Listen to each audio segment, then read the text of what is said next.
Hello student, मैं Raju sir आंकिक प्रश्नों को कैसे हल करें के भाग 3 में आपका स्वागत है। आज हम लोग क्वेश्चन नंबर 20 कुमार मित्तल का लगाएंगे।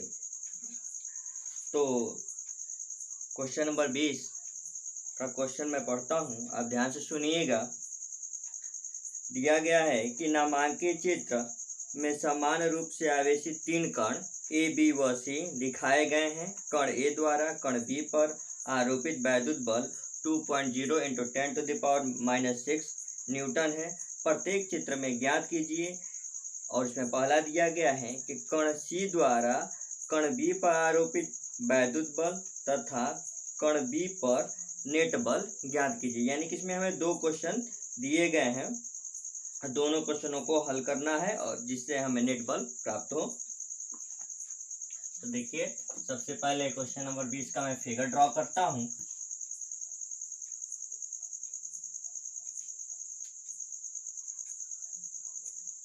तीन आवेशित कण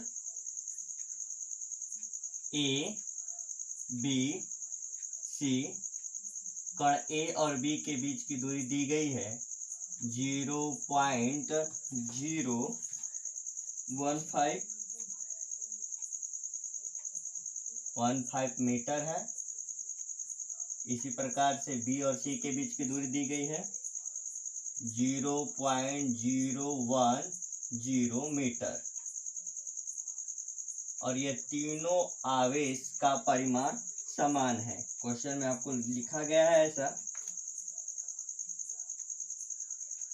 तो इसको हल करते हैं हम लोग। सबसे पहले ए और बी के बीच लगने वाले वैद्युत बल का मान लिख देते हैं, कितना है। तो एफ ए बी का मान दिया गया है हम लोग को 2.0 × 10⁻⁻6 न्यूटन।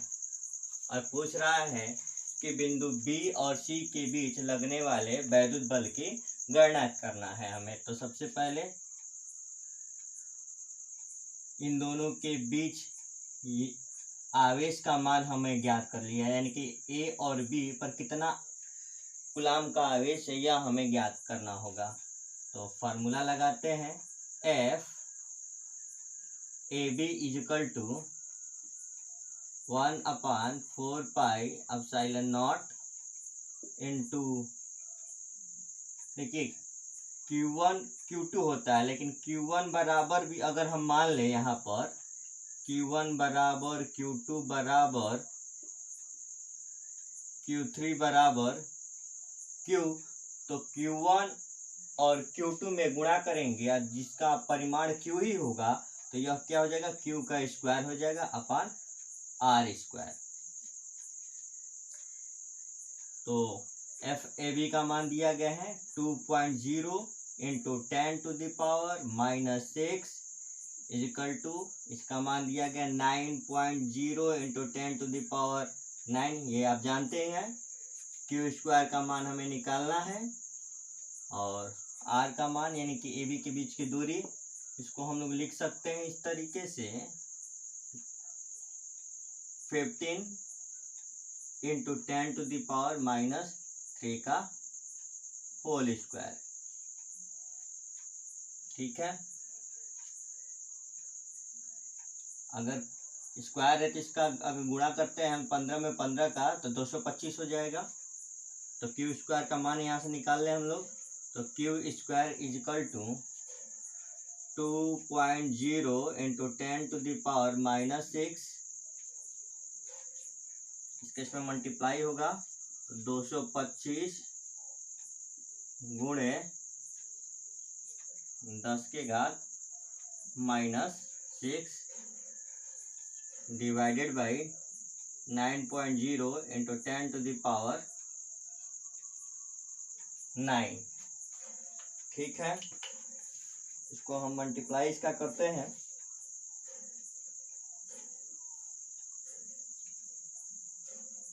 कैंसिल आउट तो होगा नहीं। जब कैंसिल आउट नहीं होगा तो गुणा करते हैं हम लोग। तो कितना हो जाएगा, 225 में 2 से गुणा करेंगे तो 450 हो जाएगा।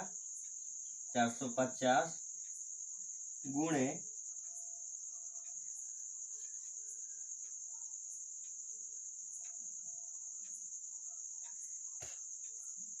गुणे 10 के घात -12, ये भी ऊपर चला जाएगा तो कितना हो जाएगा 10 के घात -9 बटा 9.0 अपन 9 45, तो ये कितना आ जाएगा आपका 15 × 10⁻⁻21, इसको हम लोग लिख सकते हैं 5 × 10⁻20 -20 हो जाएगा यहाँ पर। अब क्यू स्क्वायर का मान आ गया हमारा। अब इस क्यू स्क्वायर का मान इन दोनों के बीच का आवेश हो जाएगा, यानी कि एफ बी सी जो कि हमें निकालना है, तो F B C equal to 1/4πε0 into Q square by R square. मैं फिर से एक बार बता दूं क्यू स्क्वायर मैं क्यों लिख रहा हूं, क्योंकि Q1 और Q2 का जो मान है वो एक समान है, यानी कि Q है, इसलिए Q में Q का गुणा होगा तो Q स्क्वायर हो जाएगा। ठीक है, ये मालूम होना चाहिए आपको। 9.0 × 10⁻9 इंटू क्यू स्क्वायर का मान आया है, वही हम पुटअप कर दें 5 × 10⁻⁻20 और आर स्क्वायर का अगर मान देखें तो यहाँ पर इसको हम लिख सकते हैं कितना 1 × 10⁻⁻2 हो जाएगा, इसका स्क्वायर कर दें हम। ठीक है, तो F B C equal to 10⁻⁻2 है का स्क्वायर है, तो 10⁻⁻4 हो जाएगा, ये ऊपर जाएगा तो प्लस हो जाएगा, तो 9 4 13, 20 में से 13 घटेगा तो कितना हो जाएगा हमारा 7 बच जाएगा, 9 5 45, तो यह हो गया 45 × 10⁻⁻7, इसको हम लोग लिख सकते हैं 4.5 × 10⁻⁻6 न्यूटन। यह आंसर आ गया। ठीक है, अब इसमें हमें नेट बल का मान निकालना है। नेट बल, तो नेट बल निकालने के लिए हम क्या करेंगे, तो नेट बल F इजकल टू, तो अक्सर जब भी ऐसी स्थितियां बने हमारी, तो हमेशा अधिक वाले मान में से कम वाले मान को घटा देते हैं। तो अधिक मान 4.5 × 10⁻⁻6 है, इससे पहले जो आया है वो 2.0 है, यानी कि ए और बी के बीच लगने वाले वैद्युत बल का मान 2.0 × 10⁻⁻6 है, जबकि एफ के बीच का जो मान है वो 4.5 × 10⁻⁻6 है। तो इस तरीके से F B C minus F A B मान को पुटअप कर दिया जाए, तो 4.5 × 10⁻⁻6 माइनस 2.0 × 10⁻⁻6 कितना हो जाएगा हमारा 2.5 × 10⁻⁻6। यह हो गया हमारा आंसर। तो यह पहले फिगर के लिए ये हो गया हमारा। सेकंड फिगर कुछ इस तरीके से बनाया गया, सेकंड फिगर भी मैं बना देता हूँ।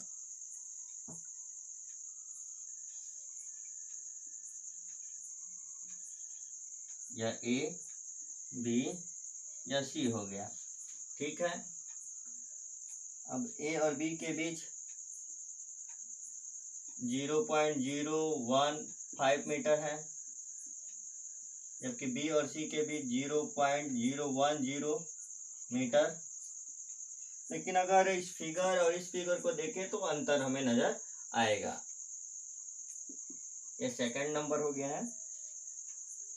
अब तो सबसे पहले इसमें हमें मान निकालना होगा, तो मान निकालेंगे तो ठीक इसी तरीके से इन दोनों का मान, जैसे यहाँ पर हम लोगों ने एफ ए बी यानी कि इसके और इसके बीच लगने वाले वैद्युत बल का मान निकाले थे, जितना आया था, फिर उसी तरीके से बी और सी के बीच उतना ही होगा जितना कि इस फिगर में होगा, क्योंकि मान भी समान है, दूरियां भी समान है। जिसके कारण ए और बी के बीच लगने वाले वैद्युत बल, बी और सी के बीच लगने वाले वैद्युत बल का मान एक समान आएगा। अब बात रह जाती है कि नेट बल निकालने का मान। तो नेट बल कैसे निकालेंगे? क्योंकि फिगर अलग है, यहाँ तो हम लोगों ने सब्ट्रैक्ट कर दिया, लेकिन यहाँ पर फिगर अलग है तो हम इसका परिमाण निकालेंगे। तो परिमाण निकालने के लिए आप फार्मूला जानते हैं कि क्या होता है। किसी भी चीज़ का जब परिमाण निकालते हैं तो फार्मूला होता है R equal to under root में A square plus B square plus 2ab cos theta. क्योंकि यहाँ पे एक राइट एंगल बन रहा है, तो जब राइट एंगल बनेगा तो cos theta equal to 90 degree, तो जब 90 डिग्री होगा तो उसकी वैल्यू 0 हो जाएगी। तब नेट बल F equal to under root में F AB का स्क्वायर प्लस F BC का स्क्वायर प्लस 2ab का थीटा। मैंने क्यों नहीं लिया? क्योंकि यहाँ पे मैं डायरेक्ट अभी बताया भी कि डायरेक्ट अगर यहाँ पर 90 डिग्री का कोण बनता है तो 90 डिग्री का कोण बनेगा तो वहाँ पर कास 90 की वैल्यू कितनी हो जाएगी? 0 हो जाएगी। तो लिखे या ना लिखे कोई अंतर नहीं आता मान में, जो मान आया है उसको लिख दें। एफ ए बी के बीच में 2.0 into 10 to the power -6 square है प्लस यहाँ पर आया हम लोग का 2.5 इंटू 10 टू द पावर -6 का होल स्क्वायर। इसको करेंगे हम लोग 2 दूना का 4 गुणे 10 के घात -12 हो जाएगा प्लस 25 में 25 का गुणा करते हैं, सॉरी 1 मिनट, ये तो नेट बल है ना हम लोग का। तो ये FBC का मान तो 4.5 आया तो 4.5 लिखें, तो 4.5 रखेंगे। तो इसका अगर मल्टीप्लाई करेंगे तो हम लोग को कितना हो जाएगा? 20.25 इंटू 10 टू द पावर -12। क्योंकि मुझे याद है तो मैंने लिख दिया। आपको भी इसी तरीके से याद होनी चाहिए कि जिससे कि आप किसी भी चीज़ों का वर्ग आसानी से लिख सकें। उससे होता क्या है कि सवाल लगाने में टाइम कम लगता है। अब इन दोनों को जोड़ दिया जाए, तो जोड़ दिया जाए तो कितना हो जाएगा हमारा? 24 हो जाएगा। 24.25 इंटू 10 टू द पावर -12। ठीक है, अब इसको रूट से बाहर निकाल लीजिएगा आप लोग। रूट से बाहर निकाल लीजिएगा। 10 टू द पावर -12 है, तो ये तो बाहर निकलेगा तो 10 टू द पावर -6 है। इसको कैलकुलेट कर लीजिएगा, जितना आएगा उतना आपका आंसर हो जाएगा ये आपका। ठीक है, तो ये हो गया क्वेश्चन नंबर हमारा 20। अब क्वेश्चन नंबर 20 पर आधारित कुछ क्वेश्चन है, उन क्वेश्चनों को आप लोग लगाएंगे। ठीक है, अब मैं इसके बाद का क्वेश्चन नंबर 22 बता देता हूँ, जो थोड़ा सा डिफरेंट है। तो आप लोग इसको नोट कर लीजिए। मैं इस क्वेश्चन को मिटा देता हूँ। क्वेश्चन नंबर 22 हम लोग लगाएंगे।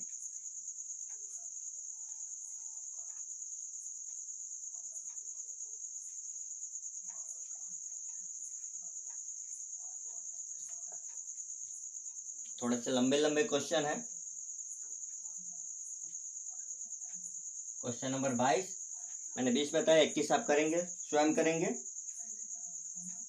तो क्वेश्चन नंबर 22 में पढ़ देता हूँ। क्वेश्चन नंबर 22 क्या है? कह रहा है 2 बिंदु आवेश प्लस 9e एवं e एक दूसरे से 16 सेमी की दूरी पर स्थित है। इनके बीच एक आवेश q को कहाँ रखा जाए वह संतुलन में हो। चलिए, इसके लिए भी सबसे पहले फिगर हमें बनाना होगा।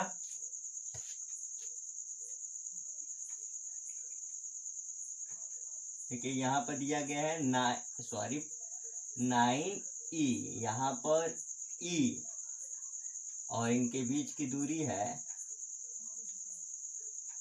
16 सेंटीमीटर। ठीक है, इनके बीच की दूरी तो हमें मिल गई 16 सेंटीमीटर।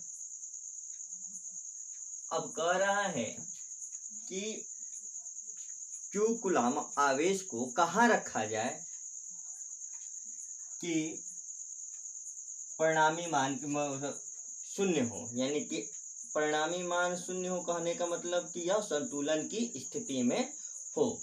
तो संतुलन की स्थिति में तभी आएगा जब F1 बराबर F2 होगा।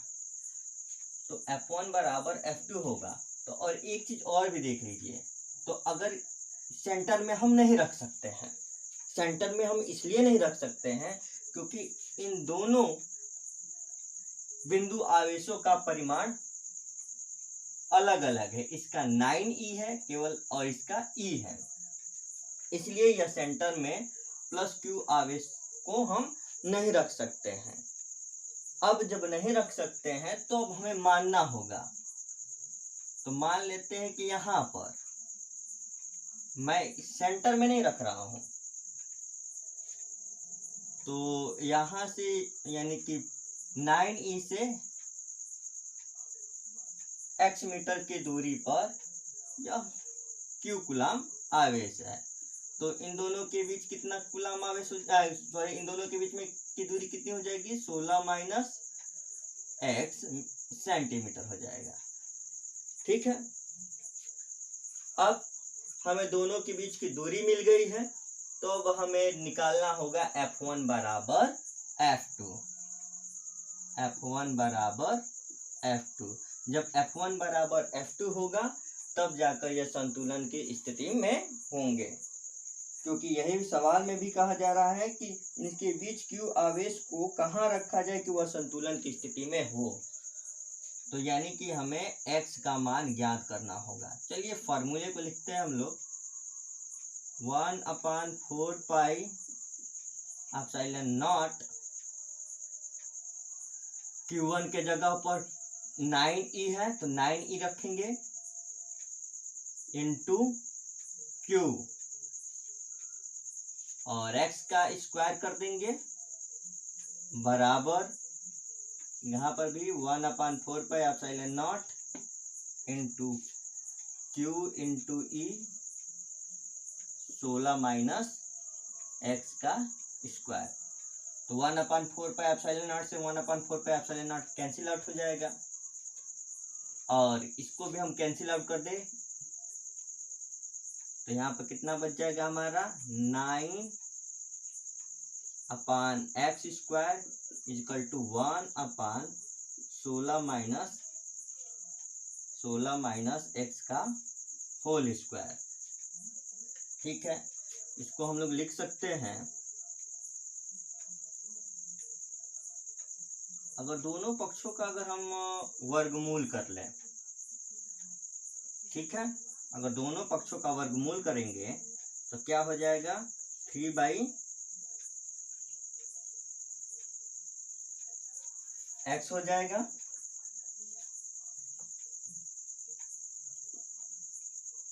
यह हो जाएगा 1, और वर्गमूल करेंगे तो ये स्क्वायर हट जाएगा 16 माइनस x, क्रॉस मल्टीप्लाई कर लें 16 × 48 minus 3x equal to x, तो x equal to 4x equal to यह इधर आएगा तो 4 हो जाएगा ना, माइनस 3x है इधर आएगा तो प्लस 3x हो जाएगा, तो x plus 3x equal to 4x, तो 4x इक्वल टू 40x, तो 48, तो x equal to 48/4 equal to 4 1 जा 4, 4 2 जा 8, तो ये इतना सेंटीमीटर आ गया। यानी कि x की वैल्यू कितनी आ गई हमारी 12 सेंटीमीटर। तो यानी कि 9e और q के बीच की जो दूरी होगी वो 12 सेंटीमीटर होगी, और इस तरीके से इनके बीच की दूरी कितनी होगी, तो इनके बीच की दूरी हम रख सकते हैं 16 माइनस x, तो 16 माइनस x रखेंगे तो x की वैल्यू 12 है, तो यह आ जाएगा हमारा कितना 4, तो इनके बीच की दूरी कितनी हो जाएगी 4 हो जाएगी। तो अब देखिए यहाँ पर जो मैंने इधर रखा है तो अब इसके बीच की दूरी बढ़ गई, इसके बीच की दूरी कम हो गई ना, इसीलिए अगर हम नहीं जानते हैं तो हमें मानना पड़ता है, अगर हम नहीं जानते हैं तो मानना पड़ता है। अब इसकी स्थिति को हम आंसर के हिसाब से सही तरीके से फिक्स कर सकते हैं। यानी कि यह दूरी थोड़ी सी अधिक हो जाएगी, ये दूरी थोड़ी सी कम हो जाएगी। ठीक है, तो यह क्वेश्चन नंबर हमारा हो गया 22।